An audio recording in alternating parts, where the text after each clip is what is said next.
Hello there. This is Being God's Obedient Servant channel. Today's lesson, as you can tell from the title, we're doing 2 Kings chapters 15 and 16. This is going to be pretty much a straightforward reading. A couple little things to learn in here. And, but yeah, some of it, I will give you a pre-warning. Some of it's going to be a little dry. A little bit of a dry reading. But as I said, there's always something to learn. Something, maybe I don't learn anything. Maybe you will learn more than me from it. Maybe it's something I've learned over and over again, and don't really see the lesson in it anymore, which does happen. You can read over something so many times to the point that you forget the message, and you miss it sometimes. But this one, I said, it's going to be a little, I know it's going to be a little dry, but it is part of the Bible, and we're to study the Bible. It's a commandment from God. And his commandment is, if you love me, you'll seek me. If you seek me, you'll find me. And seeking him is diving into his word and studying it. Not just reading it, but studying it. So we can understand what God expects from us.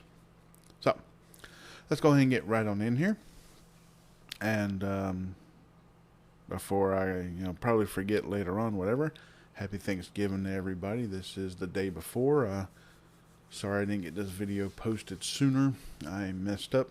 Actually, probably some people are going to be seeing this on Thanksgiving Day. But, or the day after. Which is normally Tuesdays and Fridays when I normally try to do videos and stuff. Before Wednesday's service and before the Sabbath on Saturday. But yeah. Got a little messed up. I've been doing some projects here. And got a little... Well, I just got busy doing a project and I forgot. I forgot to do a video. I forgot even what day of the week it was. And it happens. And that's the beauty, the love of God is. He understands and says, hey, life's busy. You got life. Take care of life. Take care of me. Take care of yourself. So, anyways, let's go ahead and jump right on in here and get started with this. Should not take too long. I'm hoping to actually probably have this done in less than around 15 to 20 minutes, if that much. As I said, it's pretty straightforward reading here. So yeah, let's go ahead and get started. Chapter 15, verse 1. In the 27th year of Jeroboam, king of Israel, began Azariah, son of Amaziah, king of Judah, to reign. 16 years old was he when he began to reign, and he reigned 52 years in Jerusalem. And his mother's name was Jechaliah of Jerusalem. And he did that which was right in the sight of the Lord, according to all that his father Amaziah had done, save that the high places were not removed. The people sacrificed and burnt incense still on the high places. And the Lord smote the king so that he was a leper unto the day of his death, and dwelt in a several house. And Jotham, the king's son, was over the house, judging the people of the land. Now, I didn't really look up and said that he dwelt in a several house. Normally a leper would be cast out. Not really an outcast, but actually be cast out from the people, so not harm, get anybody sick. Leprosy is, I'm going to say is, it still exists in the world. It's just in America it's not heard of anymore.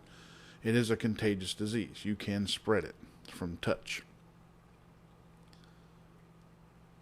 And some people look at this and say, well, he was the king and he did right in the eyes of the Lord, but, God still let him be a leper, didn't heal him.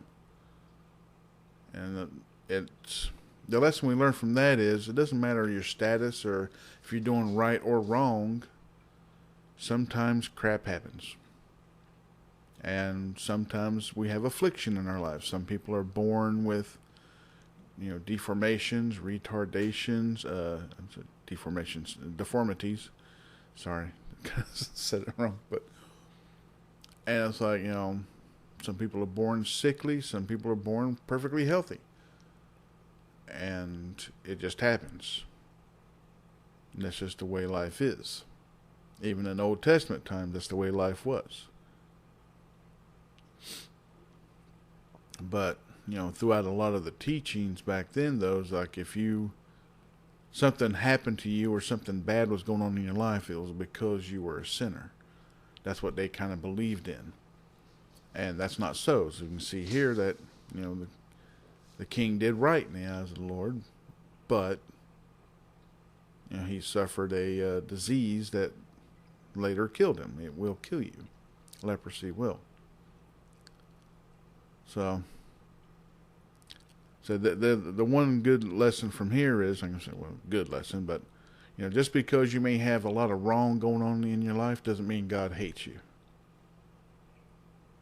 He's not upset with you or anything else. You may be doing perfect. As perfect as you can be for God, and you still have problems. And we have to remember, even in the early part of Genesis, it says, our life will be full of strife. We men will earn our living by the sweat of our brow. I think it's kind of worded that way. But, saying that, we will toil to eat all the years of our lives. We'll have to work. And it says the woman is to desire her husband and he is to rule over her. Her job is to be her husband's assistant. That was her creation, the woman's creation. And, but, the man is to be the primary provider and the woman is to assist him in doing these things. But also with that, when Adam and Eve sinned, it says thorn, thistles, and pestilence came upon the land at the same time. It was to increase in the toiling, the heartache, the problems. God wants us to know that that's just the way life is. We're going to have problems. So I have to catch myself a lot too, because I've had a lot of things going on in my life recently that I felt was bad, and I'm like, God, why are you punishing me? And then I just got to keep, remembering, studying the Word, that ain't got nothing to do with that. It just happens. Bad things happen. Good things happen. Indifferent things happen. It's just the way it is. Anyways, let's continue on here. Verse 6. And the rest of the acts of Azariah and all that he did, are they not written in the book of the Chronicles of the kings of Judah? So Azariah slept with his fathers, and they buried him with his fathers in the city of David, and Jotham his son reigned in his stead. In the 38th year of Azariah king of Judah did Zechariah the son of Jeroboam reign over Israel in Samaria 6 months. That was a short reign. Verse 9. And he did that which was evil in the sight of the Lord, as his fathers had done. He departed not from the sins of Jeroboam the son of Nebat, who made Israel to sin. And Shallum the son of Jabesh conspired against him, and smote him before the people, and slew him, and reigned in his stead. And the rest of the acts of Zechariah, behold, they are written in the book of the Chronicles of the kings of Israel. This was the word of the Lord which he spake unto Jehu, saying, Thy son shall sit on the throne of Israel unto the 4th generation. And so it came to pass. Shallum the son of Jabesh began to reign in the 39th year of Uzziah king of Judah, and he reigned a full month in Samaria. And Menahem the son of Gadai went up from Tirzah, and came to Samaria, and smote Shallum the son of Jabesh in Samaria, and slew him, and reigned in his stead. And the rest of the acts of Shallum and his conspiracy which he made, behold, they are written in the book of the Chronicles of the Kings of Israel. Then Menahem smote I just said this. I've pronounced this a couple of times, and I'm like, I got it. And I'm like, no, I still messed it up. I think it's pronounced Tifsa. Yeah, let's go with that. Tifsa. And all that were therein, and the coast thereof from Tirzah, because they opened not to him. Therefore he smote it, and all the women therein that were with child he ripped up. So some of these people were very brutal. But yeah, this is, you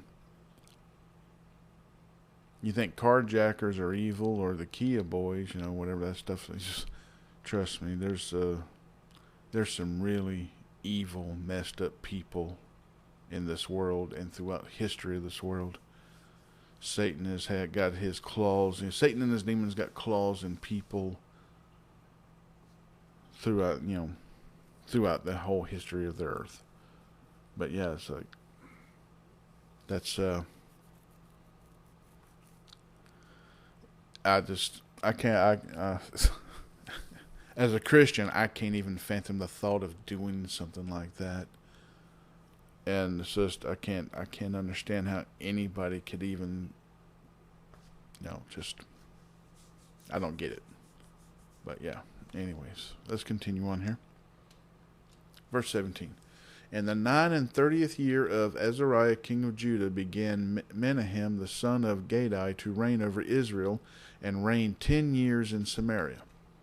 And he did that which was evil in the sight of the Lord. He departed not all his days from the sins of Jeroboam the son of Nebat, who made Israel to sin. And Pul, the king of Assyria, came against the land, and Menahem gave Pul 1,000 talents of silver, that his hand might be with him to confirm the kingdom in his hand. And Menahem exacted the money of Israel, even of all the mighty men of wealth, of each man 50 shekels of silver, to give to the king of Assyria. So the king of Assyria turned back and stayed not there in the land. And the rest of the acts of Menahem and all that he did, are they not written in the book of the Chronicles of the Kings of Israel?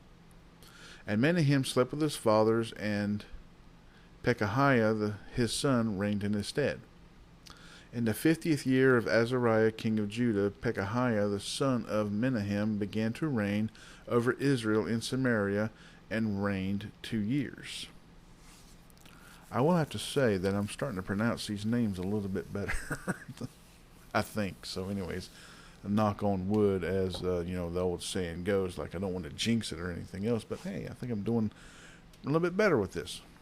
Either that, or it's just my dyslexia is just like, I'm not gonna mess with you tonight. That's what it feels like, anyways. Verse 24. And he did that which was evil in the sight of the Lord. He departed not from the sins of Jeroboam the son of Nebat, who made Israel to sin. But Pekah the son of Remaliah, the captain of his, conspired against him, and smote him in Samaria, and the palace of the king's house, with Argob and Ariah, and with him 50 men of the Gileadites, and he killed him and reigned in his room. And the rest of the acts of Pekahiah, and all that he did, behold, they are written in the book of the Chronicles of the Kings of Israel. In the 52nd year of Azariah king of Judah, Pekah the son of Remaliah began to reign over Israel in Samaria, and reigned 20 years. And he did that which was evil in the sight of the Lord. He departed not from the sins of Jeroboam the son of Nebat, who made Israel to sin. In the days of Pekah, king of Israel, came Tiglath-Pileser, king of Assyria, and took Ijon and Abel-Beth Maacah, and Jonah, and Kedesh, and Hazor, and Gilead, and Galilee, all the land of Naphtali, and carried them captive to Assyria. And Hosea, the son of Elah, made a conspiracy against Pekah, the son of Remaliah, and smote him and slew him, and reigned in his stead in the 20th year of Jotham, the son of Uzziah. And the rest of the acts of Pekah and all that he did, behold, they are written in the book of the Chronicles of the kings of Israel. In the 2nd year of Pekah, the son of Remaliah, king of Israel, began Jotham, the son of Uzziah, king of Judah, to reign. 25 years old was he when he began to reign, and he reigned 16 years in Jerusalem. And his mother's name was Jerusha, the daughter of Zadok. And he did that which was right in the sight of the Lord. He did according to all that his father Uzziah had done. Howbeit the high places were not removed. The people sacrificed and burnt incense still in the high places. He built the higher gate of the house of the Lord. Now the rest of the acts of Jotham and all that he did, are they not written in the book of the Chronicles of the kings of Judah? In those days the Lord began to send against Judah Rezin, the king of Syria, and Pekah, the son of Remaliah. And Jotham slept with his fathers, and was buried with his fathers in the city of David, his father, and Ahaz, his son, reigned in his stead. Now I know some of you are probably just like me, like this whole thing about the kings of Judah and the kings of Israel, going back and forth with that. Yeah, that starts to mess with my brain too. When it's like I start getting a little lost, I'm like, which king are we talking about now? Which land? Who's who now? But yeah, it's but we have to remember that Judah and Israel is still one land in the eyes of God, even though it's kind of split and based, kind of being two kingdoms at this time. It's still one land and one people, because both are still part of the 12 tribes of Israel. And so they're intertwined. What was that thing on Star Wars and says, you and the Naboo, you form a symbiont circle? Kind of the same thing. What happens to one happens to the other type thing. So. But there's like two separate kingdoms, but as I'm reading this part of the books and stuff, it does get a little confusing, to say the least, when it comes to that. Well, it does me anyways. But chapter 16. In the 17th year of Pekah, the son of Remaliah, Ahaz, the son of Jotham, king of Judah, began to reign. 20 years old was Ahaz when he began to reign, and reigned 16 years in Jerusalem, and did not that which was right in the sight of the Lord his God, like David his father. But he walked in the way of the kings of Israel, yea, and made his son to pass through the fire, according to the abominations of the heathen, whom the Lord cast out from before the children of Israel. And he sacrificed and burnt incense in the high places, and on the hills, and under every green tree. So going back to the earlier parts where we was, when the Israelites were coming into the land before it was called Israel, before they crossed the Jordan. As I said before, this is why the people lost the land and were brought by judgment. And the Israelites were the tool of judgment God was using against the Canaanites and stuff of the land at that time, that did that very thing, passing their children through fire. And it was for a false god. Beelzebub, if I remember correctly, is one of them. But yeah. So anyways, continue on here. Verse 5. Then Rezin, king of Syria, and Pekah, son of Remaliah, king of Israel, came up to Jerusalem to war. And they besieged Ahaz, but could not overcome him. At that time Rezin, king of Syria, recovered Elath, to Syria and drave the Jews from Elath, and the Syrians came to Elath and dwelt there unto this day. I don't know if I've missed it before or not, but as far as from what I remember, this is the first time that the people of Israel were called Jews in the Bible. Maybe maybe it was, and I just read over it and didn't think about it, but it's always been like, always been called Israelites or Hebrews. And it's like, so I still don't know what the word, Jew means, really. I never really looked it up. But, yeah, anyways, I'll research it later and see if I can come up with anything. Maybe I will, or maybe I won't remember to say what I find out later on in any lessons. But I recommend all of us to do the same if we're interested in that. I've always wondered exactly, even Hebrew was the language that they spoke and wrote. That's why they're called Hebrews then. I understood that, and I understood they're called Israelites is because they're descendants of Israel, whose name was originally Jacob, who was renamed Israel by God. So I understand why they were called Israelites. I just never understood why they were called Jews. But anyways, verse 7. So Ahaz sent messengers to Tiglath-Pileser, king of Assyria, saying, I am thy servant and thy son. Come up and save me out of the hand of the king of Syria, and out of the hand of the king of Israel, which rise up against me. And Ahaz took the silver and gold that was found in the house of the Lord, and in the treasures of the king's house, and sent it for a present to the king of Assyria. And the king of Assyria hearkened unto him, for the king of Assyria went up against Damascus, and took it, and carried the people of it captive to Kir, and slew Rezin. And King Ahaz went to Damascus to meet Tiglath-Pileser, king of Assyria, and saw an altar that was at Damascus. And King Ahaz sent to Uriah the priest and fashioned of the altar. Sent to Uriah the priest the fashion of the altar, and the pattern of it according to all the workmanship thereof. And Uriah the priest built an altar according to all that King Ahaz had sent from Damascus. So Uriah the priest made it against King Ahaz came from Damascus.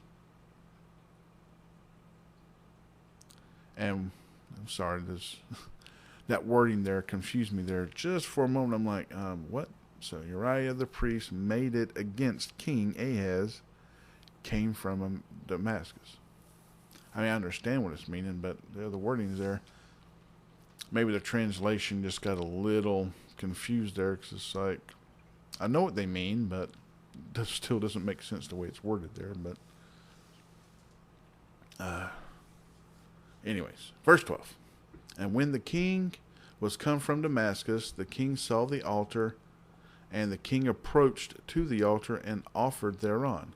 And he burnt his burnt offering and his meat offering, and poured his drink offering, and sprinkled the blood of his peace offerings upon the altar.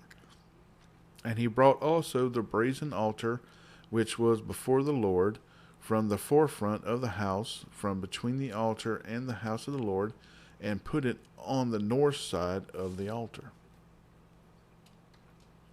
And King Ahaz commanded Uriah the priest, saying, Upon the great altar burn the morning burnt offering, and the evening meat offering, and the king's burnt sacrifice, and his meat offering, with the burnt offering of all the people of the land, and their meat offering, and their drink offerings, and sprinkle upon it all the blood of the burnt offering, and all the blood of the sacrifice, and the brazen altar shall be for me to inquire by. So here's another thing where they keep faltering at is the rules of the sacrifice. The king is telling the priest what to sacrifice, how to sacrifice, and this, that, and the other. And yeah, that's not really the king's place. But I said, like, just like here in America, how our churches are no longer following the Bible as the Bible is written and commands them to follow, is because they're not reading it and adhering to it. The people back then did the exact same thing. They had the Old Testament. They had the scrolls thereof. They had priests that could read it, and they just chose not to. They just kind of took what they were told here and what they were told there and kind of made up their own stuff, and just in between. And yeah, in the Old Testament, it was very... nowadays, we have no excuse, unless you're just blind and deaf and stuff, and you can't hear the word being read to you, and you can't see it. And I know some people can read Braille that are like that, and I don't understand how they learnt it. How do they know that they can't really speak? They can't... I don't know. Anyways. But, I'm just saying... back in the Old Testament times, though, God could just wipe them out if he wanted to, but he's still upholding to the promises that he made to Abraham, Isaac, and Jacob. So, anyways, verse 16. Thus did Uriah the priest according to all that King Ahaz commanded. And King Ahaz cut off the borders of the bases, and removed the laver from off them, and took down the sea from off the brazen ox that were under it, and put it upon a pavement of stones. And the covert for the Sabbath that they had built in the house, and the king's entry without, turned he from the house of the Lord for the king of Assyria.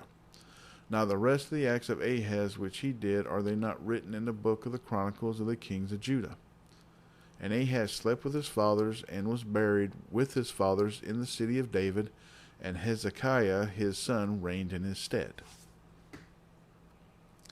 And that's the end of this lesson.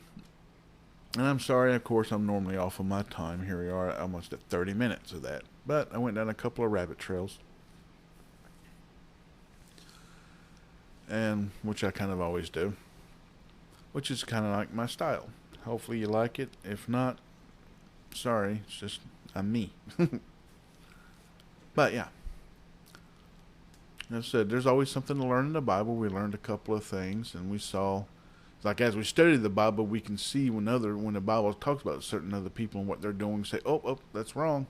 That's because we study the Bible, but also we got to do the same thing in our own lives. When we're studying the Bible, and says, then when we're doing something in life, we got to, oh, you're wrong. And I catch myself all the time, because let's just face it, none of us are perfect. We're not going to be, and I'm very far from it. I still have a temper problem.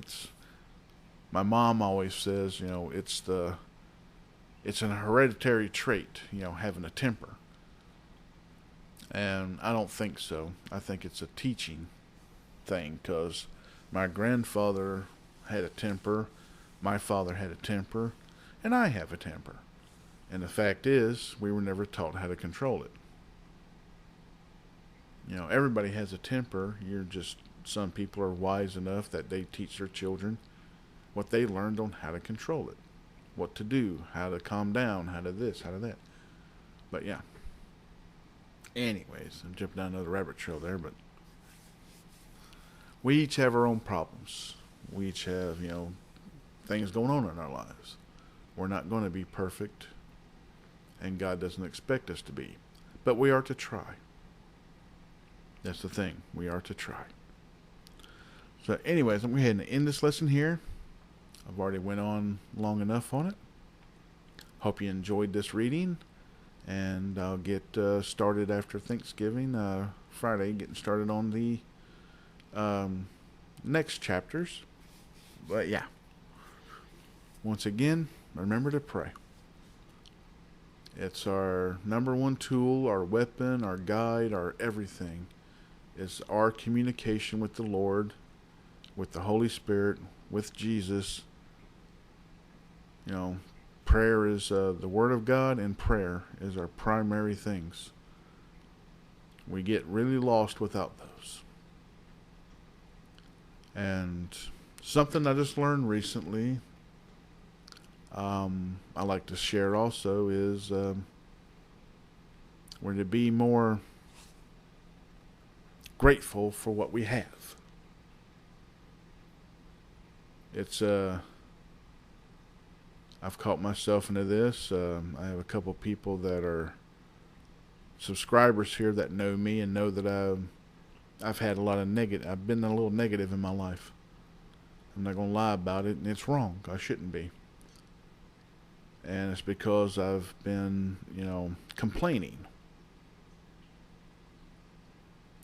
And it's my fault. I shouldn't be complaining. I have nothing to really complain about. We're just supposed to be more grateful. God commands this as well. So it's part about being humble, being thankful for what we got, being happy. And I always complain, I used to always complain, how am I supposed to be happy when I got all these problems in my life? I'm like, I seeing them as problems and complain about them is what's making me not happy. So, if you're in that same type of boat and stuff, when we're to be more thankful of what we have and have more gratitude to God for what we do have, and we start naming them often, and instead of complaining about things, and it's working. I will say this, it's working, especially with me. This week I've been applying that lesson that I learned, and it's making a difference. I'm happier. It's helping me out with my depression and everything else and my negativity in life, my negative outlook in life and stuff. And I'm like, this is a teaching in the Bible that I forgot about. And we haven't got to that in these studies where it would have slapped me in the face and reminded me of how wrong I was. So if you're in the same boat as me with that, then, there's a little bit of advice on that. We're to remember to be grateful for what we do have and quit focusing on what we don't have. Because, trust me, I was a soldier. I've been deployed to all places of the world, third world nations, bad places, and I've seen the suffering of people in other nations that we live like kings. Some of the poorest of us in this country live like kings compared to most of the world today. They still got a lot of the world doesn't even have electricity and running water in their homes. And here we're complaining about, not being able to afford some computer components or whatever garbage. But yeah.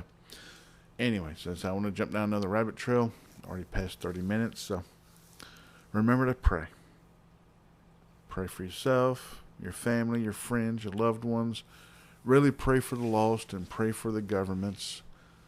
If you're listening from another country, pray for your governments that they get godly. That God, touches their hearts and they start being better people, if they're not already. If you're in America, whatever state you're in or whatnot, pray for your state government. Our state governments will dictate our federal government. And, if you got a crappy state government, you're going to have crappy federal representatives there too. It's just kind of the way it is. The citizens make up the people. They make up your politicians. They make up what you vote on. They make up, how you live and everything else. The citizens do. And however your society lives is going to pretty much be, what it is. And that's why we got to reach out and try to touch the hearts of other people and spread the gospel and stuff, and hopefully we might be able to turn things around. May or may not. The end times are upon us. I think part of the upon the Jesus' return is you have the prophecy that Israel will be a nation within a day, and from that time of that happening,